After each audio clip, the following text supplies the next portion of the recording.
Bloomberg has predicted over a 47% chance of a recession occurring within the next 12 months. Part of this is because of the combination of the inflation, and as well as everything has been going on post-pandemic and sluggish logistics. And business owners are really concerned about this. The overall inflation year over year has reached 9.1%. It is the highest it has been since 1981. Today, we're going to talk about recession proofing your business with Colin Bowman, who is here with us today from Cultivate Advisors. He has advised over 36 businesses in 28 different industries, including a couple that are on the Inc. 500 list of fastest growing companies in North America. Welcome to the show, Colin. Thanks for having me. So I got the pleasure of seeing a presentation that you did a couple of weeks ago about recession proofing your business. I was a bit skeptic about it. And, I thought it might be a little bit more like diversifying your business and things like that. And that wasn't at all what you presented. So if you wouldn't mind, let's start off with the history that you gave us, because I was pretty floored with that. Yeah, that's definitely where I would want to start with it, just because, my experience coming from the franchise world where I ran a bunch of home service franchises to then doing what I'm doing now, which is basically advising kind of like a non-equity business partner, a bunch of different kinds of industries, as you shared. I started in February of 2020. So 1 month after, I switched gears, the pandemic hit. So it was a crazy time to have made that kind of shift. And it was, as we'll see here in a moment, one of the top 10 market crashes of all time was March, April of 2020. And that just left such an impression on me. And I think, I'm not happy that it happened to the world, but I am in some ways happy that it happened to entrepreneurship in general, because it made everybody better entrepreneurs in a lot of ways. So when this next one, starts to loom in terms of a market crash, recession, I feel like it's part of my job to just slow down and look at some history and draw some conclusions from that. So the resource that I got a lot of this from, for anyone listening to this that enjoys research, reading, things like that, there's a iconic mind called Ray Dalio. Ray owns a company called Bridgewater in Connecticut, one of the largest hedge funds of all time. And he basically spends all day long looking at economic data. And he's the guy that countries that are in economic crises call to help them get out of that crisis and help them game plan it. So he's to me what I would consider like the authority on this. And he's got this book called Big Debt Crises, which is basically, a series of patterns and a series of data over a bunch of different market crashes in a bunch of different countries, not just the US. And so, when I was thinking about the recession, I pulled one story that I saw that really kind of resonated with me, that I saw so many parallels between what was happening then and what was happening now, that it just made a big impression. So it was a newspaper article that he has in one of the appendixes of his Big Debt Crises books. And it was in 1926 talking about employee turnover. And it kind of gave this little breakdown of, leading up to that point and what happened there. So basically what he says is this: it was an article that said that from 1919 to 2022, turnover was off the charts high. And the story leading up to that is that from 1915 to 1917, we were experiencing steady growth, just like we were from 2015 to 2020. In 1918, there was a cataclysmic event that stopped the economy, which was the US entering World War I, which froze the economy for a short period of time. And not to mention, there was a pandemic in 1918. There was a Spanish flu of 1918. People forget that sometimes. Yeah, I certainly wasn't on front of my mind. So that happened and just, accentuated things further. Anyway, the economy shuts down for a short period of time and then it surges back. It said that business owners, they couldn't hire employees fast enough. They had their version of the Great Resignation, right around 1920, and people were job hopping all over the place. And then kind of at the end of 1920, they experienced at the time a record high inflation of 7%. We just experienced 9.1%, as you brought up. And after that happened, after they had that big spike in inflation, the economy really bottomed out. So people started getting laid off. There was a a piece of data that says for salespeople in particular, in 1922, they had an 85% involuntary turnover, which means that the company made the choice for them to leave, not them making that choice. Oh, and by the way, while this was all going on, there was a war in Europe. So I'm reading this and I'm like, I'm reading this and I'm like, am I reading 1922 or am I reading 2022? So that was just, the light bulb that first started. And then I saw a bunch of other patterns that I'd be happy to share more about. And honestly, when you started the presentation in this manner, you really kind of hooked me in there. I was like, okay, there's a lot more to this than just, hey, crap's happening right now.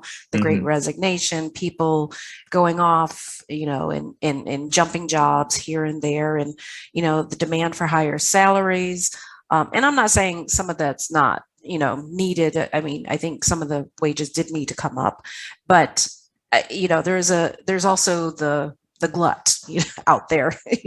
There's a lot of different things going on, and a lot of parallels to what you just described, but in our modern era. So, so talk to me a little bit about, what happens next when all these things start happening.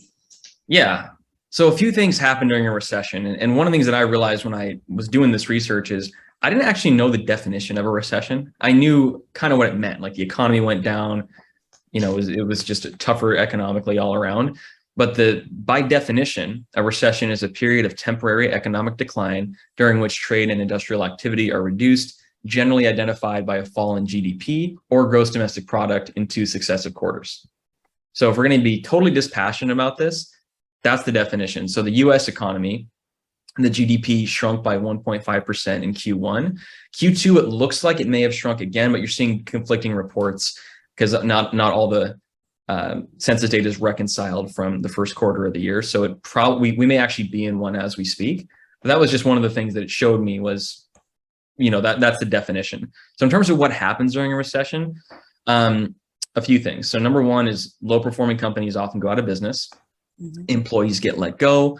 Borrowing money becomes more difficult. It's harder to get loans. It's harder to get lines of credit. Consumer spending decreases.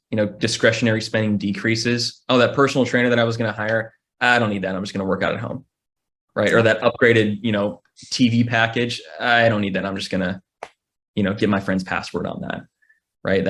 That's the thought process. The stock market goes down, and I'll share some more data around like the cycles of these, but usually that stuff happens every 5 to 10 years. And on the flip side, there's also, some questions that I think every entrepreneur should be asking themselves are, number one, how could it be a good thing for your business? And I think some of the best entrepreneurs are naturally paranoid. I actually don't think it's a bad thing. I think it's okay to think about all the negative stuff, but some good things can come out of a recession. So number one is there's room for new companies to grow, right? Like it's kind of like a forest fire, right? So after a forest fire, it's not a great time to grow things immediately after. But once all the embers die down and once all the flames stop, it's actually the most fertile soil, right? So those big trees that were getting all the sunlight and all the rain, AKA the big companies, those are often gone. It's those little trees that were getting blocked. It's easier for them to grow, to use that metaphor. So there's room for new companies to grow. There's no more overpriced talent. I've got friends that I love them, but I've had the friend who was a 60K base, essentially bullied his employer to being like, hey, if you don't give me an 80K base raise, I'm just going to walk. The employer did that. And then he jumped 3 months later to 100K base. And I see that's just one example. I've seen that happen a bunch of different times. The pendulum's going to swing back the other direction. Yeah, I was going to say, hopefully he's not in the tech space because they're already starting to lay off. He is actually. Yeah. So it's, you're seeing, that person's going to realize, quickly that the pendulum's going to swing back in the other direction. But for employers, that means there's also access to previously unavailable talent, usually at a pretty good rate. There's also like an all-in mentality for those listening to this that were scaling or just surviving in 2020 with their business. It felt different. It felt really all in. I'm sure you felt that, with your brand, and just the level of commitment was higher to through it. And I've heard stories from other people that I've done podcasts with about how, their team, and one in particular, they worked in people's homes doing organizing, and, that their whole team, everybody became a marketing person trying to figure out how to get new business. It Yeah, was, that story was so inspiring to hear. But yeah, they had that all-in mentality, like we're in it to win it. definitely. So, and the final thing, as far as why it can be a good thing, is it kicks off a decade or so of growth. Almost every time when you look at the economic expansion cycles, it's kicked off by a recession. So that kind of leads me to the next. You mentioned like some history and some data on this. Mhm. Is one of the most eye-opening things for me when I was putting this together was going through the top 10 market crashes in US history. There have been other ones, but in the top 10 of all time, for those that are just listening on audio, I'll quickly read them off to you. Number 10 was the COVID-19 pandemic. So that was February to March 2020, 34% drop in the market for 33 days in duration. Computer trading, August of 1987, that was 36% drop, 58 days. Dot-com bubble and 9/11, that was 2001, 37% drop for 27 months. World War II, 1939 and 1942, that was the period of the drop. 38% drop, 32 months. So I can keep going and going and going, but ultimately it gets down to the Great Depression, which was the deepest and longest of all time. That was an 89% drop, and that was 34 months in length. I'd be happy to send out this data, for those that want to read more about it. But when you do the math on that, if you average all of those out, the average length of the top 10 market crashes in US history is 16.4 months. The median length, for those statisticians out there that like to look at the medians and see that as like the gold standard, it's 15 months. Okay. So what this data is telling us is that there's a recession probably coming, very highly probably. Mm-hmm. And as a business owner, to survive that recession, you really need to be thinking about how to get through the next 16 months, not just a forever how to survive. Exactly. Yeah. And that was when I saw that, when I hear the word recession, it's not a very uplifting word. Like you think of just Right. losing, loss, ground going out from under your feet.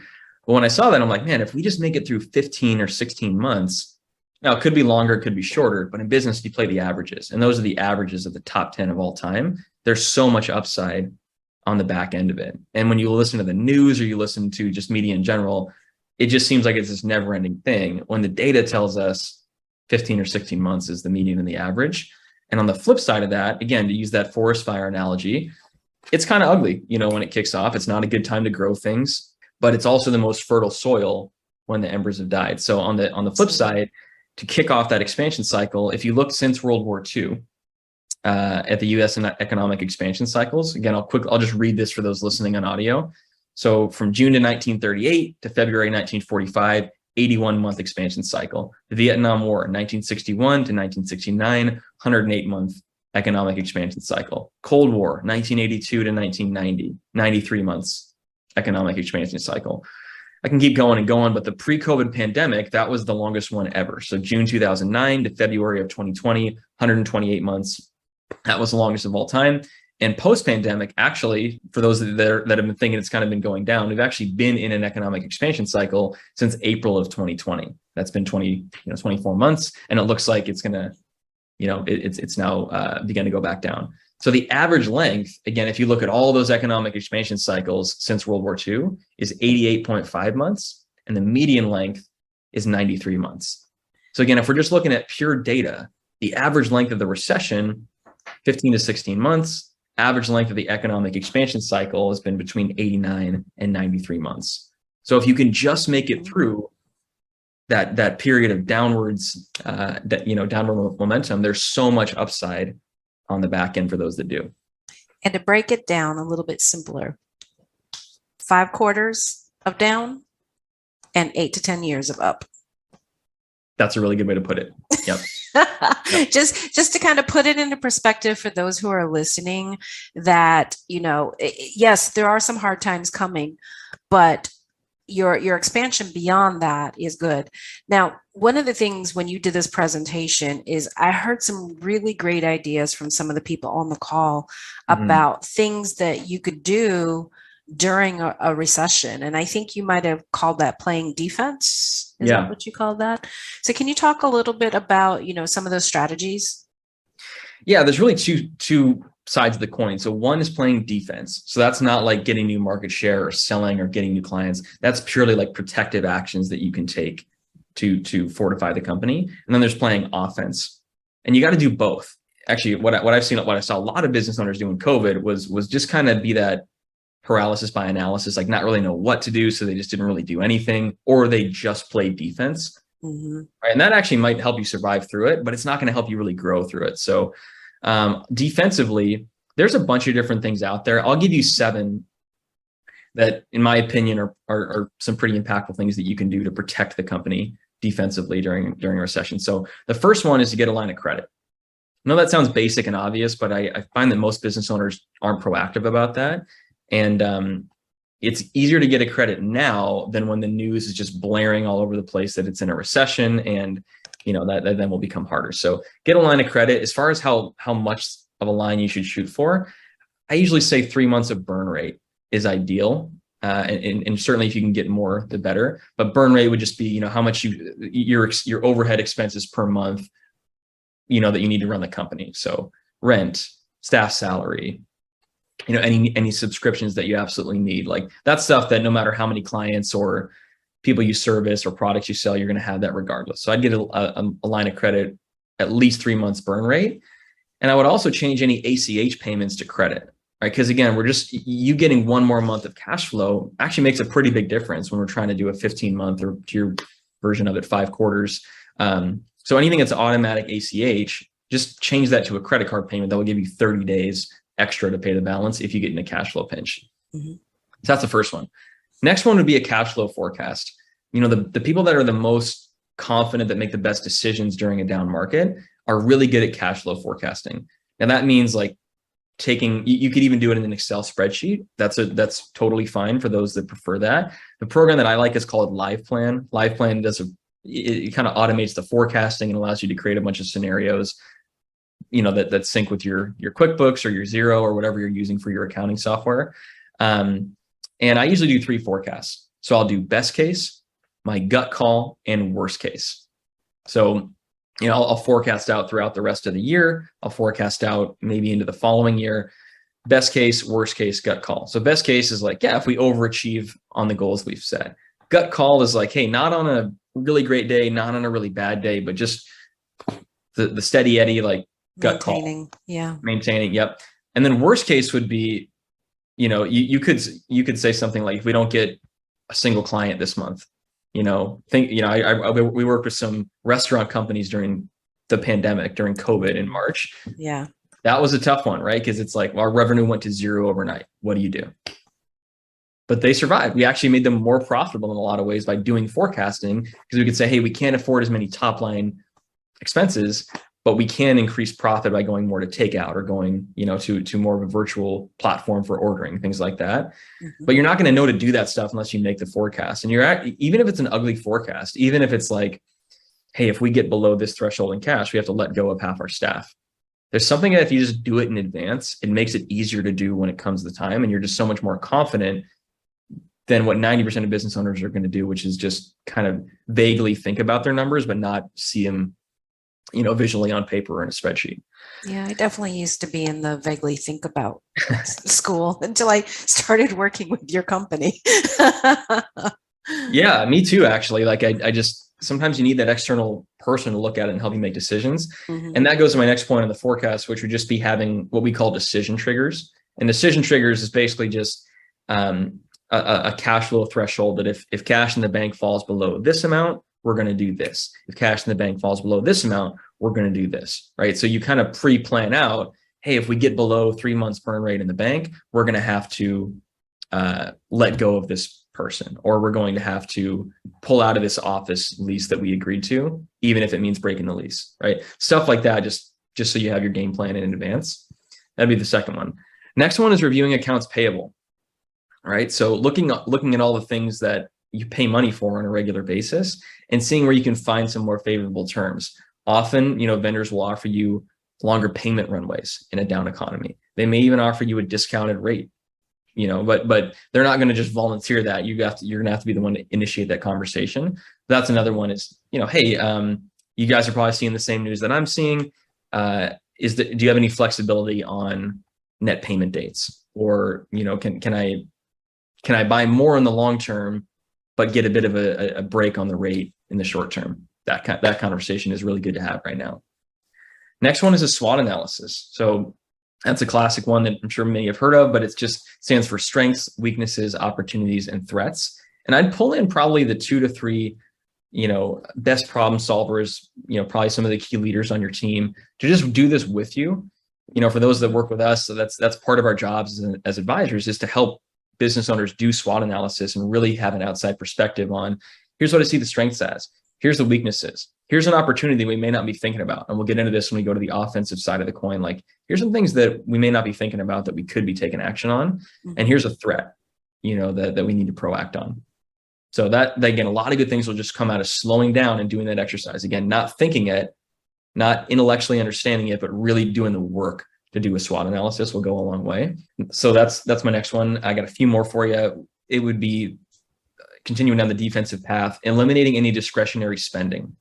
So one of my favorite exercises is to print out someone's P&L with them, or just get on the screen. And I'm sure you do this a lot with some of your clients, but just having them pull their P&L up in a spreadsheet, and then going to the margin on one of the sides. And I just like to go starting at the revenue all the way down to the expenses. And I just write the letter R or the letter D next to every line item. So R would be this brings us revenue. This is something that allows us to generate revenue. And D would be this is something that we have to use to deliver our service. So we can't deliver our service or our product if we don't spend money on this. And I'll just go through every line of their profit and loss statement. And anything that doesn't have a D or an R next to it is fair game to cut. Now, again, that doesn't mean we just recklessly start slashing things, but it does mean it's up for discussion, where I've had a lot of conversations in COVID where business owners are like, no, we absolutely need this office space. We can't, service our clients without it. It's like, yeah, you can. Yeah, you can. Right. Like, yeah, sometimes they just don't realize. Right. So that's, again, doing the work to visually see this on a profit and loss, like hey, this brings us revenue. We can't not, deliver on our service without this. That's fair game to cut. The next one I'd have is kind of in the same vein, but it's just letting go of any non-essential or unproductive staff. Warren Buffett has a famous quote that the best way to recession-proof yourself is just get really good at your job. And I talk to business owners all the time, and one of the most common, it's all I do all day long is talk to entrepreneurs. One of the most common talking points is this person that they think they should cut, but they don't want to cut because of, the ripple effects that may have on their team. And again, I don't believe in seeing this as a way to just not care about people and not be human to them. But if you had someone that you kind of been on the fence for in a while, that isn't a great culture add, that isn't a great contributor, sometimes a recession can be the window that you need to let that person go. Absolutely. And then the final one is if you're in a position to do so, and this is not for everybody, but if you're in a position to do so, pay yourself less. I know for our, I can speak from our own personal experience, our leadership team, this is when I first started, with the advisory firm that I'm at now. Our leaders came on in April of 2020 and said, hey, we're in kind of wartime mode right now, where we're trying to protect the company while doing everything we can to gain market share. We got to set the example. So because it starts with us, we're not going to pay ourselves for 2 months in April and May. And that was probably the best leadership thing they could have done at the time, because it made everybody so committed and so all in to, go to bat for the leaders that were doing that. So again, I don't, if you're not able to do that, I don't recommend that, but it can be a really smart thing to do if you are in a position to do so. Yeah. And I think an alternative to that could be if you have to pay yourself, maybe if raises are due, just not take a raise, and give your team the raise. So, I think there's some other levels of things depending upon where people are in their business that they could definitely do. Great point. Yep. So let's talk a little bit about offense real quick. Offense. Yeah. So this is one where it can be kind of an uncomfortable topic for those that, again, a lot of this happens at a subconscious level, because you're hearing all these things about protect, secure, don't make reckless moves, don't focus on just fortifying versus I growing. think that feels more natural for us as business owners, to be honest with you. Yeah, definitely. So you know what, sports analogies are pretty played out in business, but you're not going to win the game or cross the finish, whatever metaphor you want to use. You're not going to do that just by playing defense. Agreed. You have to play offense. So again, I'll go through kind of the same thing, and I'll maybe give a little more context on offensively some things that you can do during a recession. So the first one is I would survey the clients and the current, book of business that you have, and just see where you might be able to optimize or change your value proposition during the recession. So that will do two things. Number one, it'll help you secure your current clients. Just touching base and just, not saying, hey, I know there's a recession. Do you want to stay with me? Like, that's not going to go well. But just touching base and volunteering and saying, hey, I'd love some feedback on our product. Would you give me like some real, honest dialogue on what you like, what you don't like? One of my favorite questions to ask is there any unexpected benefits you got from working with us? I worked with a client that was a CBD manufacturer in Chicago. They did all their business through events. They sold at Lollapalooza, all these big events, and COVID happened. Events got canceled. So the revenue went to almost zero. Then, so what do? Well, we had to pivot to e-commerce. We really leaned into e-commerce. But eventually, like when they did this exercise with their clients, they got a bunch of feedback that their favorite thing about working with them was how solid their delivery was, and how they never screwed up orders, and how they always fulfilled at a really high level. And they said, man, we're making less CBD because our revenue has dropped. We had this huge factory warehouse type thing that we're using. We could just convert this into a third-party logistics 3PL company. And now, so that company went from being called Half Day CBD, that company still exists, to now the same founders started PackDash. PackDash is a 3PL shipping company. And these are guys that had no experience doing that. And it's a thriving company now. That's phenomenal. Yeah. So that's just one example. That's a pretty like extreme shift that came from the pandemic of people, giving them feedback on what they liked and didn't like. The answer might just be do nothing different. It might just be don't psych yourself out and just keep selling and doing what you know how to do. That's just one example. So see where you can optimize your value proposition for, clients' needs during a down economy. The next one is just retooling your sales and marketing messaging. There's a really interesting study from SalesLoft where they looked at, I think it was 3 million cadences, selling cadences via outbound email during COVID. And what they found was that any language that used gain words, so gain words would be things like grow, best, increase, ROI, performed 24% worse than words that use protective language. So protective language would be things like secure, de-risk, control, stabilize, create consistency, right? And they also found that language that used hyperbolic words, so words like fantastic, amazing, ultimate, incredible, those kind of hyperbole words perform 49% worse. So when you see all these like ads that are, in down economies, like amazing savings, grow, ROI, like that's the worst thing you could possibly say, actually. That just got me thinking how the how the defensive activities are protecting our business.